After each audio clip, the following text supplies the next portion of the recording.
Bagaimana seorang bapak punya kemampuan menahan diri untuk tidak melukai perasaan anak-anaknya, walaupun anaknya salah.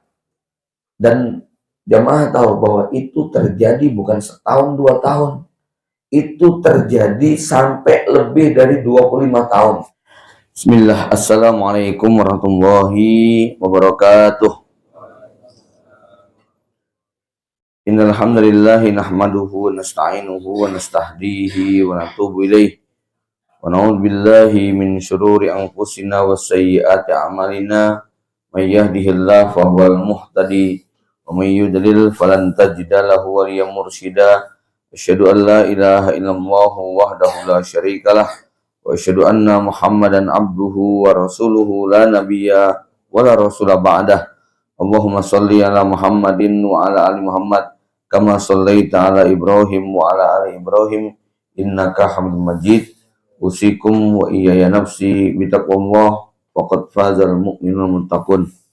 Asbahna ala fitratil Islam wa kalimatil ikhlas wa ala dini nabiyina Muhammadin sallallahu alaihi wasallam wa ala millati abina Ibrahim hanifan muslima wa ma kana minal musyrikin. Raditu billahi rabba wa bil islami dina wa bi Muhammadin nabiyya wa rasulah. Allahumma inna nas'aluka ilman nafi'a wa rizqan thayyiba wa amalan mutaqabbala wa ba'du.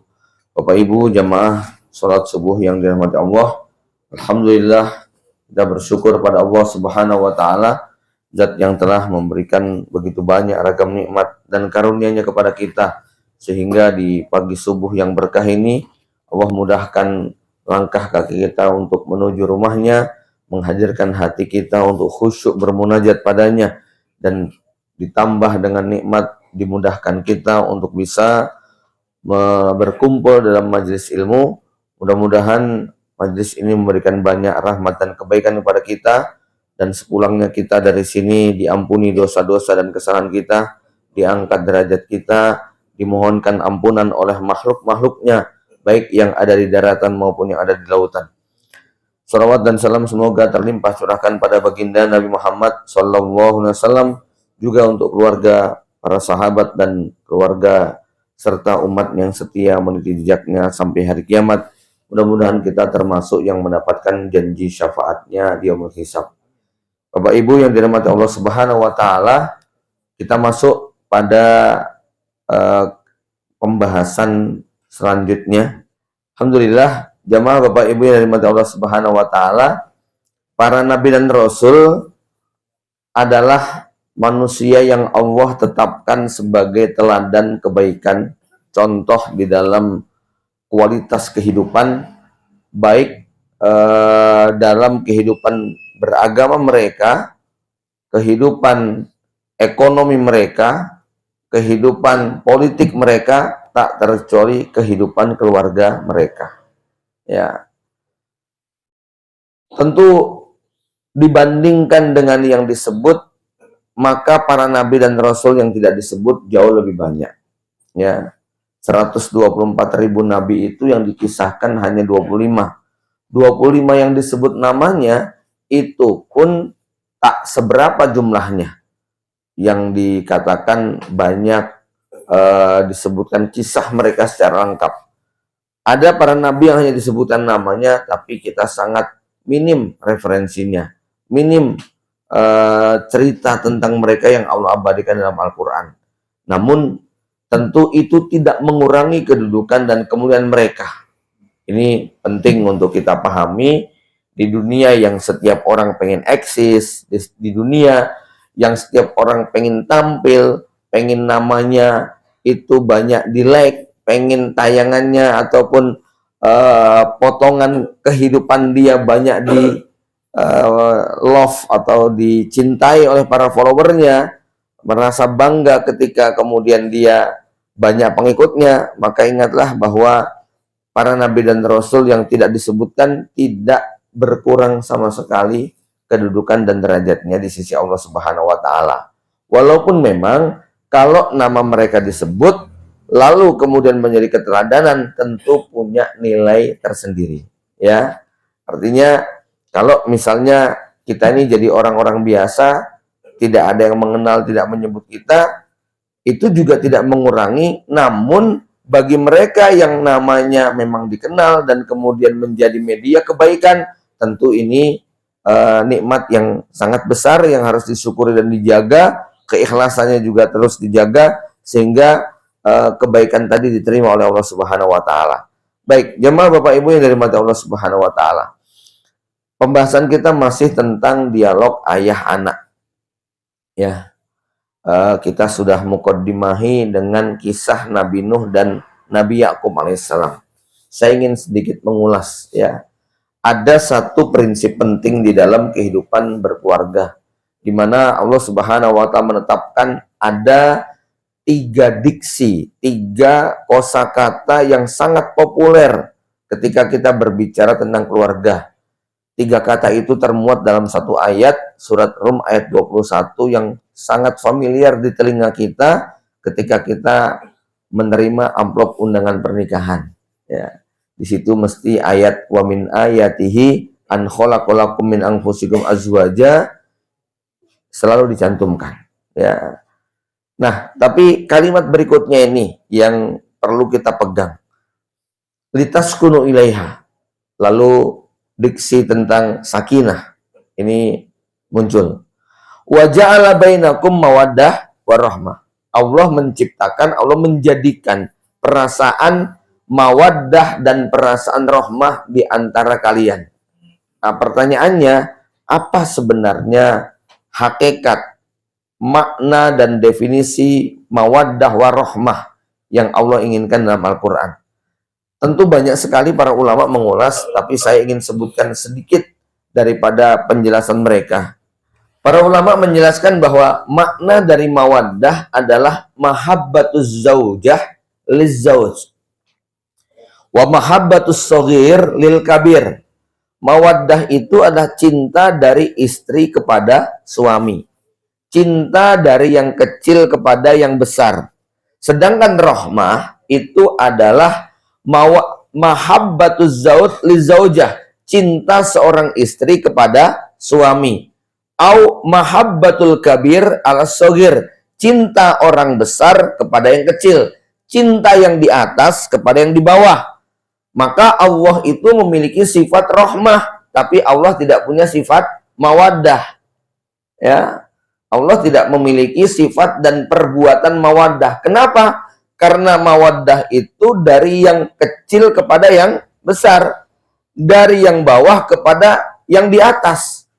Dalam rumah tangga, mawaddah itu cinta istri kepada suaminya. Apa bentuk aplikasi cinta ini? Cinta mawaddah itu cinta karena membutuhkan sesuatu. Kenapa istri cinta sama suaminya? Karena suaminya baik hati, karena suaminya pinter, karena suaminya royal, suka jajanin, ya, suaminya sabar, suaminya pengertian, suaminya sayang, suaminya begini-begini. Jadi cinta istri kepada suami itu cinta karena. Nah, kalau cinta suami kepada istri, cinta suami kepada istri cinta rahmah. Rahmah itu penuh dengan kasih dan sayang. Maka cinta istri kepada suaminya itu cinta walaupun. Ibu-ibu, kenapa cinta sama suami? Ya, karena suami saya itu begini-begini. Bapak-bapak, apa alasannya tetap mencintai? Ya, walaupun istri saya menjengkelin, ya saya tetap cinta. Walaupun istri saya itu ngambekan, cerewetnya luar biasa. Kalau ngamuk itu, tapi saya tetap cinta. Bapak harus punya cinta walaupun. Ada yang bertanya, Ustadz kalau di rumah tangga saya kebalik gimana? Justru saya yang walaupun kepada suami saya. Ya, kalau ada istri kok cintanya cinta walaupun, ini rumah tangganya sudah kebalik. Derajat suami lebih rendah dari istri. Derajat tinggi lebih tinggi daripada suami. Padahal Allah mengatakan walir rijali alaihinna darajah. Cinta walaupun inilah yang harus dimiliki seorang bapak kepada anak. Walaupun anaknya nakal, walaupun anaknya ngeyel, walaupun anaknya durhaka, walaupun anaknya sering bikin sakit hati orang tuanya, walaupun anaknya ngerepotin, walaupun anaknya bikin susah orang tuanya, seorang bapak dan ibu dalam hal ini harus punya cinta walaupun kepada anaknya. Inilah yang dicontohkan oleh para nabi dan rasul ketika mereka membersami anak-anaknya. Pada kisah Nabi Nuh dan Nabi Yakub terasa sekali nuansa, aroma, karakter cinta walaupun sang ayah kepada anaknya. Lihat bagaimana itu diungkapkan dalam dialog mereka. Bagaimana dialog Nabi Nuh alaihissalam ketika putranya yang kemudian nekat untuk naik ke puncak bukit, sa'awi ila jabali ya'simuni minal ma'. Ya, itu potongan dialog antara Nabi Nuh dengan Kan'an. Tapi tentu kalau kita mau bicara secara wajar, komunikasi bapak anak dalam kehidupan sehari-hari, pasti Nabi Nuh dengan anaknya sudah banyak melewati proses dialog yang cukup panjang. Sampai akhirnya kemudian nekat. Dengan kata lain, pasti Nabi Nuh sudah merasakan bagaimana sakitnya omongan sang anak. Yang sombong, yang arogan, yang tidak taat, yang membangkang, yang bikin sakit hati. Ya, tapi Nabi Nuh punya energi yang tidak ada habis-habisnya untuk tetap mencintai sang anak seperti apapun keadaannya. Dimana ketika sang anak justru nekat naik ke atas bukit, ya, ini kan anak tahu bapaknya itu selama hampir 300 tahun bikin perahu, Pak. Ini anaknya tahu bahwa bagaimana bapaknya dengan saudara-saudaranya, Sam, Ham, Yafis, dan keluarganya, betul-betul mereka capek untuk melaksanakan perintah Allah, membuat perahu di atas bukit. Tapi anaknya tetap durhaka. Dan ketika yang dijanjikan Nabi Nuh itu terjadi, anaknya bukan kemudian mengiba kepada sang bapak, dia nantang, justru ingin menunjukkan bahwa sikap dia itu seakan-akan benar.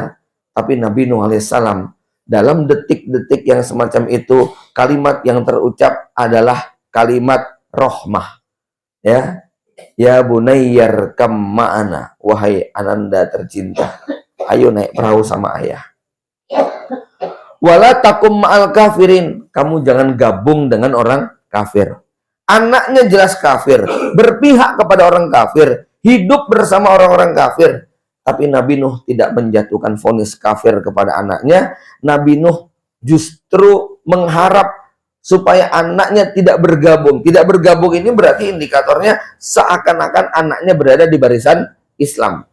Padahal anaknya sudah kufur dan tentu saja hidupnya bersama barisan kekufuran. Tapi Nabi Nuh dengan kalimat wala takum ma'a. Nabi Nuh tidak mengatakan wala takun minal kafirin. Seseorang dengan kualitas rahmah, cinta walaupun, itu akan terlihat dari pilihan diksi kata yang diucapkan kepada orang yang dicintainya. Ya. Ada kesan mengiba, tetapi bukan merendahkan diri. Ya. Pesan bahwa dia sangat mencintai begitu kuat, walaupun ditolak. Ini kalau kita lihat dari pilihan kata Nabi Nuh alaihissalam. Nah, kalau dalam aplikasi kita sehari-hari dengan keluarga bagaimana? Ya, ini kita jadi orang tua, Pak. Suka terpancing emosi dengan banyaknya jasa kebaikan yang sudah kita berikan pada anak. Kamu itu apa nggak mikir Bapak tiap hari cari duit, gitu ya? Kamu itu apa nggak sadar toh, Nak? Ya. Hidup numpang sama orang tua, makan minum dicukupi semuanya, sekolah dibiayai nggak ada kurangnya. Sekarang perbuatan kamu kayak begini. Ini biasanya kita ini tergoda, Pak, ya, untuk mengungkit kebaikan dan jasa kita kepada anak kita. Tak terkecuali suami kepada istri. Itu suka terungkit itu. Kalimat-kalimat bahwa laki-laki itu paling banyak jasanya, laki-laki yang sudah menyiapkan mencukupi semuanya. Kadang-kadang keluar kalimat, kamu tuh mau jadi istri itu bersyukur, misalnya, ya. Kalimat-kalimat ini suka menggoda kita, Pak. Ya. Maka jamaah Bapak Ibu yang dirahmati Allah Subhanahu wa taala, tanamkan dalam diri kita bahwa kita punya kewajiban memiliki cinta walaupun kepada istri dan anak kita. Jangan sampai laki-laki yang kemudian cinta kepada keluarganya pakai cinta karena. Biarlah itu cintanya mereka gitu, Pak. Ini salah satu tanda kekuasaan Allah. Wa min ayatihi an khalaqalakum min anfusikum azwaja litaskunu ilaiha wa ja'ala bainakum mawaddatan warahmah. Bahwa cinta walaupun adalah khas cintanya seorang laki-laki kepada perempuan, cintanya orang tua kepada anak. Ya, jangan sampai kemudian anak kita yang berpikir, ya walaupun Abi itu nggak bertanggung jawab, aku sebagai anak ya harus cinta. Walaupun Abi itu orangnya malas, jengkelin. Nah, ini jangan sampai. Ya, kalau itu terjadi, kita harus tebus ya, sehingga rasa cinta kita kepada anak kita adalah memang cinta yang penuh dengan kebaikan, cinta yang penuh dengan kasih sayang ya. Jamaah yang dirahmati Allah Subhanahu wa taala. Kemudian yang kedua adalah pada kisah Nabi Yakub. Ini sangat terasa sekali bagaimana dialog Nabi Yakub dengan anak-anaknya. Surat Yakub memang tidak ada, tapi surat ke-12 yang disebut dengan surat Yusuf ini memuat dialog yang cukup banyak antara Nabi Yakub dengan putra-putranya. Baik dialog dengan Nabi Yusuf ketika masih kecil maupun dialog dengan saudara-saudara Yusuf. Tapi kalau kita persentase jumlahnya lebih banyak dialog antara Nabi Yakub dengan putra-putra yang 10 dibandingkan dengan Nabi Yusuf. Karena memang ketemunya Nabi Yusuf hanya sampai umur 7 tahun. Setelah itu Nabi Yusuf dijual sebagai budak. Setelah sebelumnya mereka dimasukkan dalam sumur, disiksa, diteror secara fisik dan mental, ya, kemudian dijual sebagai seorang budak kepada belantik budak pada masa itu. Maka sejak saat itu Nabi Yakub sudah tidak ada lagi dialog dengan putranya yang bernama Yusuf, sampai nanti kemudian akhirnya Nabi Yusuf dipertemukan Allah Subhanahu wa taala. Sampai akhirnya Nabi Yusuf kemudian dipertemukan Allah Subhanahu wa taala dengan Nabi Yakub ketika Nabi Yakub sudah sangat rentas sekali. Ya. Puluhan ayat itu dialognya antara Nabi Yakub dengan putra-putranya yang bisa dikatakan bermasalah. Bermasalah dalam arti ya mereka melakukan banyak kedurhakaan, dosa kepada orang tuanya, dan kita lihat bagaimana Nabi Yakub alaihissalam tetap memilih rahmah untuk anak-anaknya. Ya, kita lihat bagaimana pada saat anak-anak Nabi Yakub datang dengan waja'u ala komisihi bidamin kadib. Mereka datang dengan membawa jubah Nabi Yusuf yang sudah dilumuri dengan darah palsu, damin kadib. Ya. Lalu 10 orang ini mengatakan, Bapak, mungkin Bapak tidak percaya, sambil isya ayyabukun. Mereka terisak, air matanya tumpah, merintih, menangis, menahan rasa sedih. Ini sandiwara yang sangat sempurna ya. Sandiwara yang sangat sempurna, walaupun tetap ada cacatnya. Nabi Yakub melihat aneh. Serigala model apa yang menerkam mangsanya dengan cara mencopot baju mangsanya terlebih dahulu? Itu kan ya. Bagaimana mungkin Yusuf dikoyak-koyak oleh serigala, dagingnya dicabik, dicakar, diterkam, sementara bajunya utuh, tak ada robek sama sekali. Bapak Ibu sekalian, ini kalau seorang ibu mendapati rekayasa sandiwara anak seperti ini, insting kewanitaannya tidak akan berhenti. Dia akan mengejar dengan banyak pertanyaan yang dengan tujuan supaya kedok ataupun cerita palsu anak-anaknya kebongkar. Ini kalau perempuan. Tapi bapak tidak demikian. Bapak punya kemampuan menahan diri, bukan karena dia tidak mampu, bukan karena dia tidak tahu, tapi salah satu adab yang Allah ajarkan adalah tidak mempermalukan anak-anak dengan kesalahan mereka, dengan mengajukan banyak pertanyaan-pertanyaan yang membuat anak terpojok. Paham ya? Ini nggak mudah, Pak. Insting kita, kalau anak kita melakukan kebohongan, kalau anak kita melakukan kejahatan yang itu sudah nampak nyata, pasti kita pengen membongkar kejahatan ataupun kebohongan anak kita tadi dengan pertanyaan-pertanyaan, dengan perkataan-perkataan yang boleh jadi anak akhirnya nyerah, tapi di situ anak terluka. Ya tidak, Pak? Ya. Maka Nabi Yakub hanya mengatakan bal sawwalat lakum amroh. Kalian menganggap perbuatan kalian itu baik ya. Ya sudahlah. Ya. Nabi Yakub hanya fasobrun jamil, aku akan bersabar. Nabi Yakub tahu anaknya bohong, Pak. Ya, tapi Nabi Yakub tidak kemudian mencecar anaknya dengan banyak pertanyaan-pertanyaan yang akhirnya anak terpojok, lalu kemudian dia merasa malu, lalu dia kemudian merasa dijatuhkan harga dirinya. Pernah mendengar kata-kata begini, Ibu-ibu?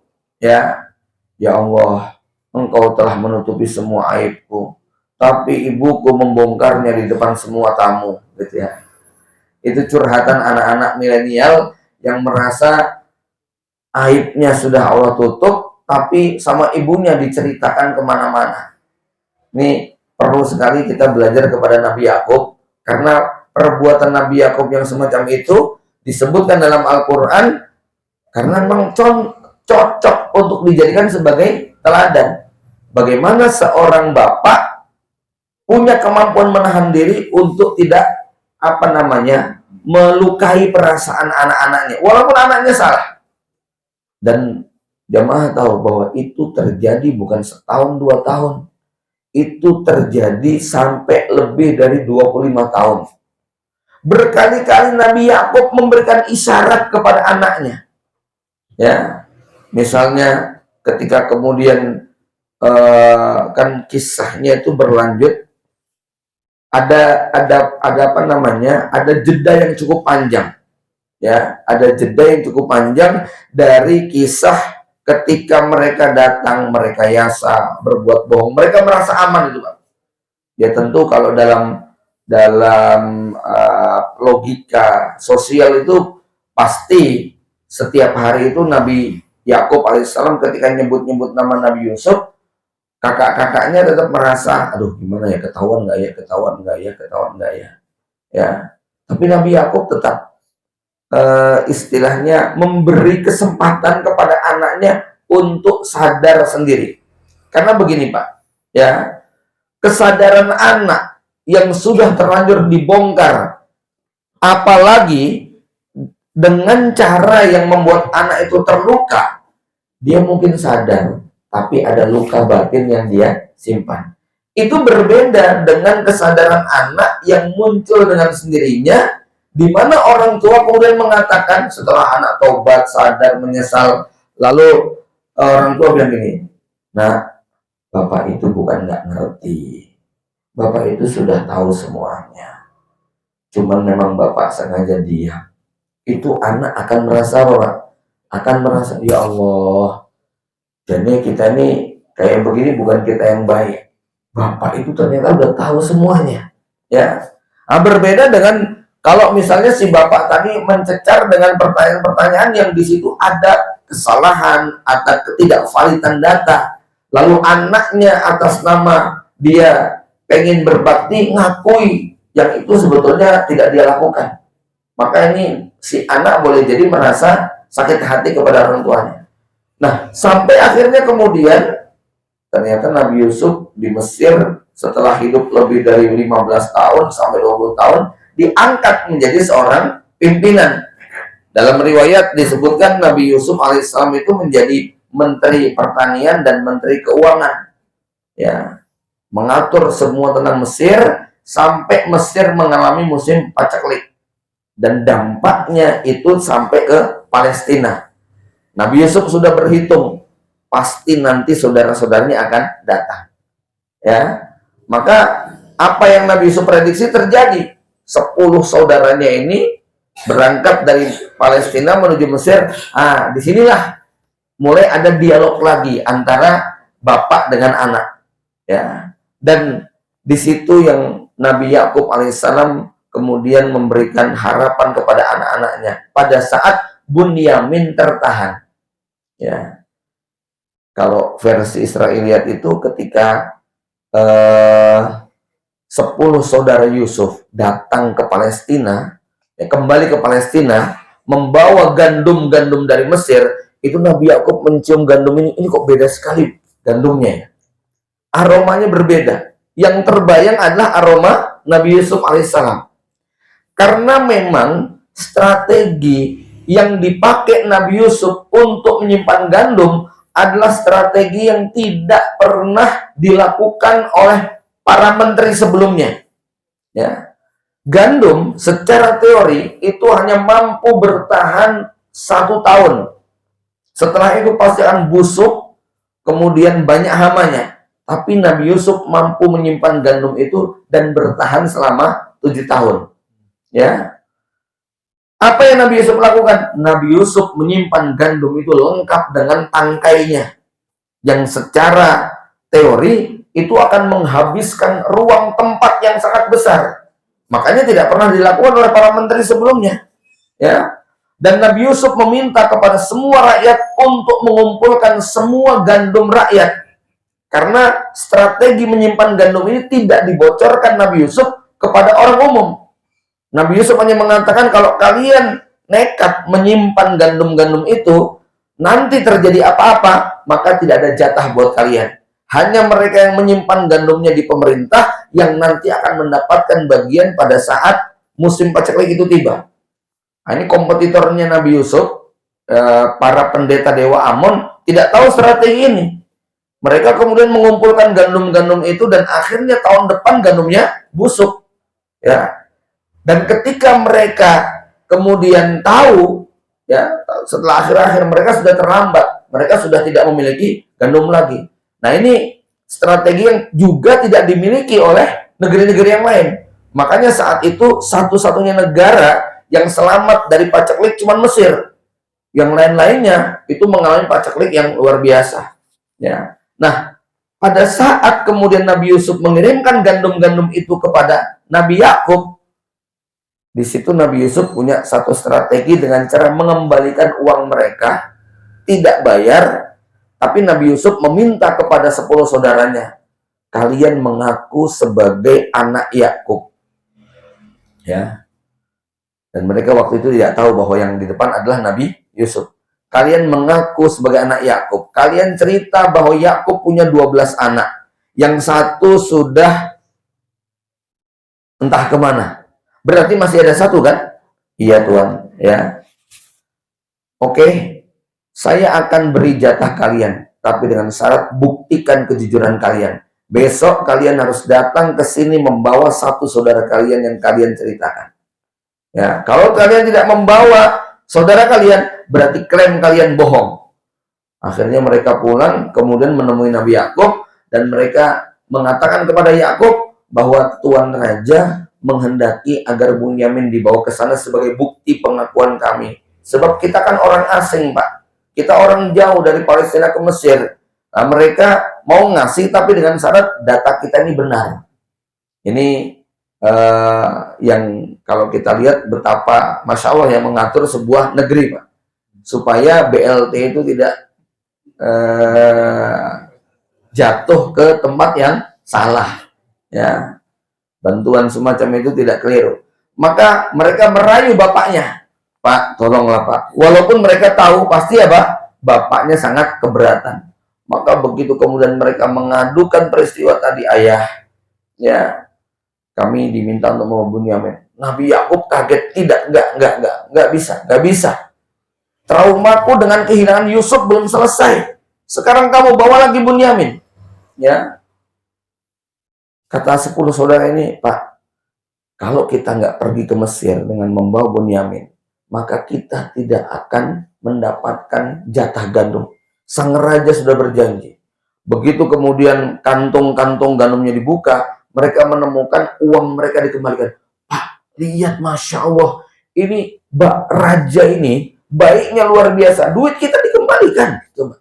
Ya, maka di situ Nabi Yakub kemudian luluh hatinya. Tapi kemudian Nabi Yakub memberikan sumpah dan janji. Baik, lata tunnani bihi, kata Nabi Yakub. Janji ya, Bunyamin harus balik lagi. Jangan sampai hilang. Begitu kan. Ya. Jadi mereka disumpah semua, diambil baiat supaya supaya Bunyamin nanti tidak hilang lagi sebagaimana Nabi Yusuf. Dulu kalian sudah mengatakan wa nahnu usbah, kami orang yang kuat-kuat, masa Yusuf akan dimakan serigala? Kalau sampai kemakan ya kami ini malu sekali. Dan akhirnya terbukti.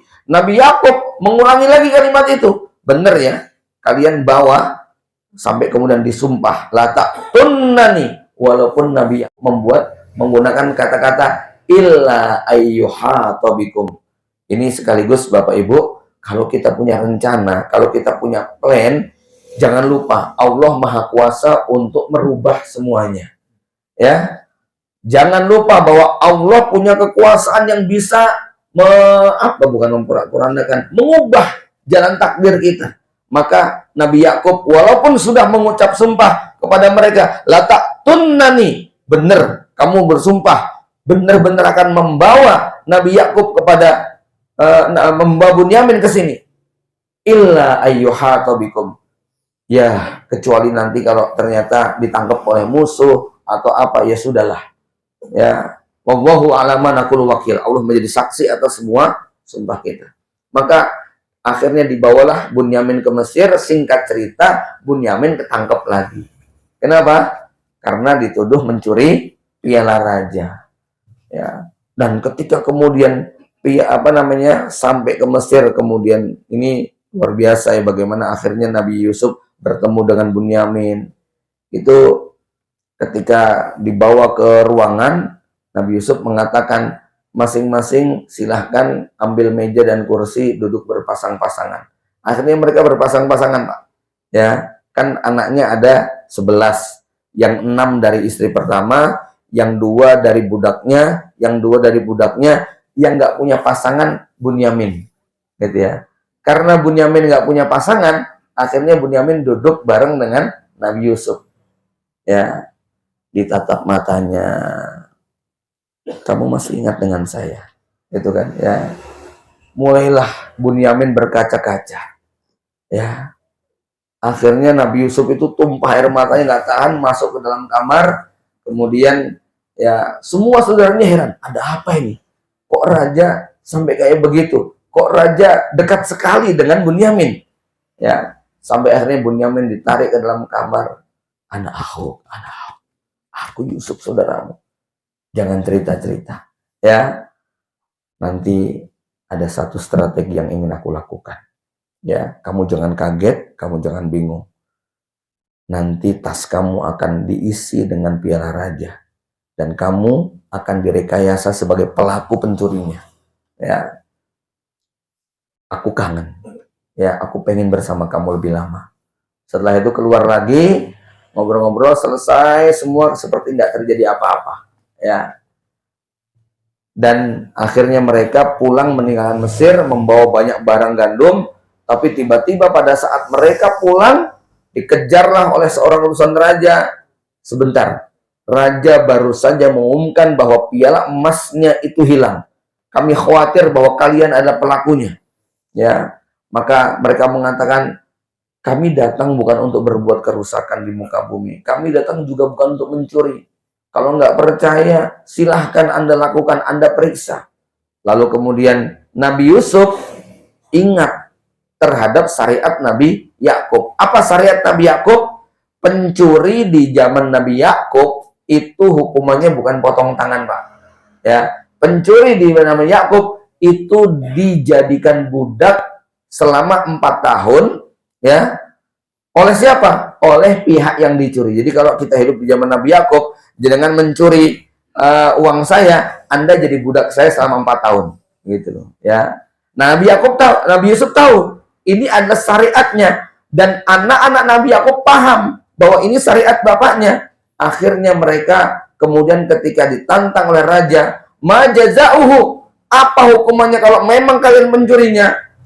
Mau wujida fi rohlihi fahuwa jazauh, kata mereka. Wahai Tuan Raja, ya, waktu itu ngomongnya bukan dengan Nabi Yusuf, tapi ngomongnya dengan utusan raja. Ya, wahai Tuan, hukumannya di syariat kami, siapa yang kedapatan mencuri, maka dia harus dijadikan budak. ya. Kemudian fastakhraja min wi'ai akhihi, ya. Kemudian diperiksa satu persatu, lalu jadi kalau langsung buka tasnya buka tasnya Bunyamin tentu ketahuan, maka dimulai dari Zebulon, kemudian saudara-saudara yang lain, ya. Baru terakhirnya adalah Bunyamin. Begitu dikeluarkan, akhirnya mereka teriak dan semuanya terkejut, semua kaget, ya. Gimana ceritanya kok kemudian tas ini bisa berada, dan Bunyamin bersandiwara pura-pura diem aja, pura-pura salah, pura-pura ini. Akhirnya mereka semua diseret di depan Nabi Yusuf, kemudian mengatakan, lihat ini, kalian ternyata terbukti sebagai pencurinya, ya. Akhirnya kemudian mereka mengatakan, maaf Tuan, kalau memang dia pencurinya, dulu memang abangnya juga maling masalahnya, gitu ya. Masya Allah, ya. Nabi Yusuf itu benar-benar sakit hati sekali diomongin maling begitu, ya. Ya. Jadi ya mungkin agak nular-nular dikit sama adiknya gitu loh, ya. Dulu abangnya waktu kecil suka mencuri. Nah, itu memang ada peristiwa di mana waktu itu Nabi Yakub kehilangan sabuk. Sabuk itu dititipkan kepada salah satu istrinya Nabi Yakub, ya. Kepada salah satu adiknya. Nah, sang adik ini atau bibinya Nabi Yusuf adalah orang yang mendapatkan amanah untuk mengasuh Nabi Yusuf, dan dia sangat cinta sekali kepada Nabi Yusuf. Dia pengen lama untuk memelihara Nabi Yusuf, tapi oleh sang ayah kemudian apa? Ingin ditarik pengasuhannya. Maka sang adik atau bibinya Nabi Yusuf ini kemudian apa? Melakukan rekayasa dengan memasangkan sabuk itu di perutnya Nabi Yusuf dengan tuduhan Nabi Yusuf sudah mencuri sabuk, gitu loh. Nah, karena Nabi Yusuf mencuri sabuk, otomatis hukumannya ada dijadikan budak, sehingga sang bibi masih bisa memelihara Nabi Yusuf 4 tahun lagi, gitu loh, ya. Nah, peristiwa ini yang kemudian rupanya pencurinya kamu toh, gitu kan. Yusuf diem aja, gitu kan, ya. Maka ketika kemudian sampai di istana itu, saudara-saudara mengatakan apa? Ya kalau iya serik fakot saroko ahullah. Maaf Tuan Raja, kalau saudara kami yang namanya Bunyamin ini mencuri, memang dulu abangnya juga hobinya maling begitu, ya. Jadi ya wajar kalau kayak gini. Fa asarroha Yusuf fi nafsihi, ya. Nabi Yusuf menyembunyikan itu. Nah, ini penting kalau kita sedang mengalami sesuatu, jangan emosi gitu kan, ya. Nanti ketahuan begitu, ya. Nabi Yusuf kemudian dengan sabar menunda itu.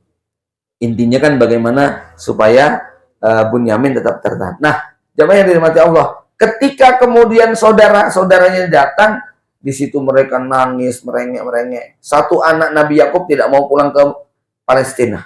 Saya akan bertahan di sini sampai Bunyamin bebas, ya. Akhirnya yang 9 pulang cerita kepada Nabi Yakub.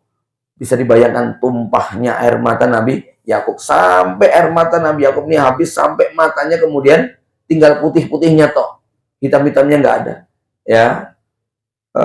Dan akhirnya Nabi Yakub dalam situasi seperti itu tetap memilih kata-kata yang terbaik buat anak-anaknya. Apa kata Nabi Yakub? Sekarang sudah, ayo kembali ke Mesir. Cari Bunyamin dan Yusuf sampai ketemu. Coba bayangkan, Pak. Itu anak-anaknya sudah dibisiki, cari Bunyamin dan Yusuf sampai ketemu. Ya. Nabi Yakub tidak mengatakan kamu tuh bohong, Yusuf itu masih hidup. Enggak. Tapi Nabi Yakub menggunakan bahasa sindiran apa? Cari fatahassasu Yusufa wa akhih. Cari Nabi Yusuf dengan Bunyamin. Ya, akhirnya mereka kemudian apa? Menemukan. Mereka kemudian kembali ke Mesir, dan terjadilah peristiwa yang membuat mereka akhirnya malu karena 10 orang ini akhirnya kemudian diperlihatkan oleh Nabi Yusuf bahwa ana Yusuf wa hadza akhi. Wahai saudara-saudaraku, aku adalah Yusuf yang kalian buang dulu, dan ini Bunyamin adalah saudaraku. Baru mereka kemudian nangis. Kemudian Nabi Yusuf menyerahkan jubah yang dia pakai. berikan jubah ini kepada ayah, ya, ya'ti basiro, nanti ayah akan bisa melihat lagi. Kan waktu itu Nabi Yusuf bertanya, gimana kabar ayah? Lalu mereka mengatakan, ayah sudah nggak bisa melihat lagi, Kak. Nah, ya, Dek, ya, ayah sudah nangis terus selama 30 tahun. Nabi Yusuf tambah nangis. Akhirnya kemudian bajunya Nabi Yusuf dikasihkan. Coba bayangkan Bapak Ibu sekalian. Dalam situasi ini, ketika mereka membawa baju Nabi Yusuf untuk diberikan kepada sang ayah, Nabi Yakub itu sudah mencium bau Nabi Yusuf dari jarak jauh. Ketika 10 orang, 9 orang ini kemudian kembali, 10 ya, semuanya hanya kembali, mereka membawa itu, apa kata mereka? Inilah ajiduri Yusuf laula antufanidun. Anak-anakku, aku kok mencium bau Yusuf ya. Ya, itu anaknya dalam kondisi seperti itu, yang sudah jelas-jelas tahu Nabi Yusuf masih hidup. Itu ternyata anaknya mengatakan apa? Innaka lafi dolalikal qadim. Bapak ini kok pikunnya nggak hilang-hilang toh Pak? Ya masih nyebut Yusuf aja. Coba bayangkan Pak ya. Nabi Yakub mengetahui Yusuf hidup itu berdasarkan wahyu, bukan feeling, bukan perasaan saja. Ini wahyu, ya. Tapi ketika anak-anaknya ngomong seperti itu, dan itu omongan yang menyakitkan, ya Pak. Bapak kok masih pikun aja, ingat-ingat Yusuf aja. Padahal anaknya berbohong yang kesekian kali lagi. Anaknya sudah ketemu dengan Nabi Yusuf, ya. Tapi mereka tetap melakukan kebohongan. Dan bapaknya tetap bersabar dengan kebohongan anaknya. Ketika kemudian ya'ti basira, akhirnya bapaknya bisa melihat, bukankah aku sudah mengatakan kepada kalian, inni a'lamu minallah ma la ta'lamun. Akhirnya barulah anaknya ngaku bahwa Yusuf masih hidup. Sekarang jadi raja, sekarang begini dan sebagainya. Ayah, ya, Yusuf memanggil kita untuk berangkat ke Mesir. Bapak Ibu yang dirahmati Allah Subhanahu wa taala, jadi kalau kita lihat kesabaran Nabi Yakub alaihissalam menghadapi anak-anaknya ini loh Pak. Ini kesabaran yang kita butuhkan untuk berdialog dengan anak-anak kita yang tingkat ngeyel dan nyakitinnya itu ya di zaman sekarang itu Masya Allah ya.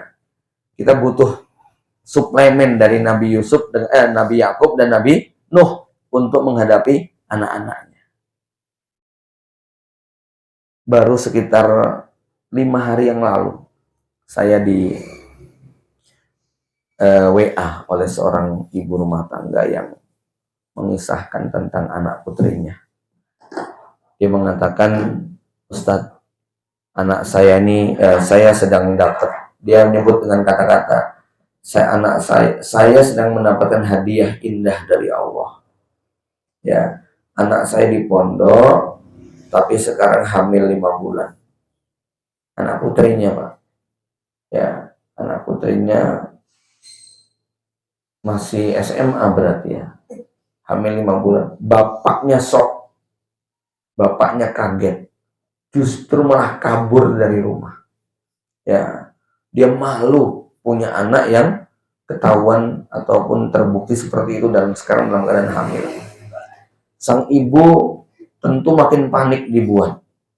Ya, dia harus mengurus anaknya yang seperti itu, tambah bapaknya lari dari rumah, nggak mau balik, ditelepon nggak mau ngangkat, bahkan ketika sekali diangkat jawabannya nyalah-nyalain sang istri, kamu nggak bisa didik, kamu begini dan seterusnya. Ya, padahal si istri tahu ya dalam hal ini mungkin si bapak punya kesalahan yang agak mirip-mirip dengan anaknya, begitu loh ya. Tapi yang disalahkan tetap istrinya. Ya, saya belum memberikan jawaban banyak. Tapi memang mencintai anak tanpa syarat itu berat. Ya, memiliki kecintaan rahmah kepada anak. Ya, ini ibunya masih punya rahmah kepada anaknya. Tapi bapaknya nih, ya, supaya rahmahnya kurang, Pak. Malah kemudian dia lari dari tanggung jawab semacam itu. Jamaah yang dirahmati Allah Subhanahu wa taala, ya, maka belajar pada kedua Nabi dan Rasul tadi. Ini bukan meremehkan dosa zina tentunya ya. Tapi dosa anaknya Nabi Nuh itu lebih besar daripada dosa anak ini gitu loh Pak. Dan Nabi Nuh tidak kekurangan rasa cintanya untuk tetap merangkul sang anak. Ya. sakit hatinya bapak ini kalau dibandingkan dengan sakit hati Nabi Yakub itu nggak ada apa-apanya. Ya tidak. 30 tahun dibohongi dan bukan cuma satu yang bohongi, 10-10-nya. Coba bohongin orang tuanya dengan kebohongan yang cukup lama, hampir 30 tahun itu nggak mau ngaku. Itu kan kalau untuk bicara level kesadaran, ini anak kok nggak sadar-sadar, udah punya anak ya masih kayak begini, 30 tahun hidup ya Pak. Ya, tapi Nabi Yakub tetap sabar, tidak kemudian melakukan hal-hal yang membuat anaknya jadi jatuh namanya, sampai akhirnya mereka sadar. Dan kesabaran Nabi Yakub ini diganjar oleh Allah Subhanahu wa taala dalam bentuk ketundukan dan keikhlasan anak-anaknya pada saat sebelum Nabi Yakub meninggal dunia. 12 anaknya dikumpulkan dari yang paling tua sampai Bunyamin yang paling kecil, lalu Nabi Yakub mengatakan kepada mereka, am kuntum syuhada id hadar Yaqubal maut id qala li banihi ma ta'buduna min ba'di. Ketika Nabi Yakub mengumpulkan 12 anaknya dan berkata, apa yang akan kalian sembah kalau nanti ayah telah pergi? Buah dari kesabaran sang ayah ini yang membuat anaknya secara sadar dan sukarela lalu mengatakan, na'budu ilahaka wa ilaha abaika Ibrahim wa Ismaila wa Ishaqa ilaha wahida wa nahnu lahu muslimun. Mungkin dialog saya dengan keluarga ada yang mirip dengan Bapak. Jadi begini, biasanya pada saat, saya nggak tahu di dalam rumah tangga Anda ini yang terjadi pada suami kepada istri atau istri kepada suami. Jadi pada saat kita diuji dengan anak-anak yang nggak sesuai harapan, biasanya ya Bapak jauh lebih simpel dan lebih sabar. Serapopolah, kita doakan aja. Tapi kalau perempuan enggak, mikirnya lebih diliputi dengan rasa cemas dan ketakutan. Iya, tapi nanti kalau anak kita meninggalnya dalam keadaan kayak gini bagaimana? Ya didoakan biar umur panjang toh Bu, gitu ya. Tapi nanti biasanya ketakutan itu suka muncul. Tapi juga boleh jadi ada yang suaminya yang lebih takut, istrinya yang menghibur. Singkatnya beginilah, ya. Singkatnya begini, bahwa anak kita dalam situasi seperti apapun, orang tua jangan kehilangan harapan. Sampai pada level yang paling ekstrim sekalipun. Insya Allah nggak ada anak kita yang keluar perahu ya Pak. Ya, murtad gitu ya.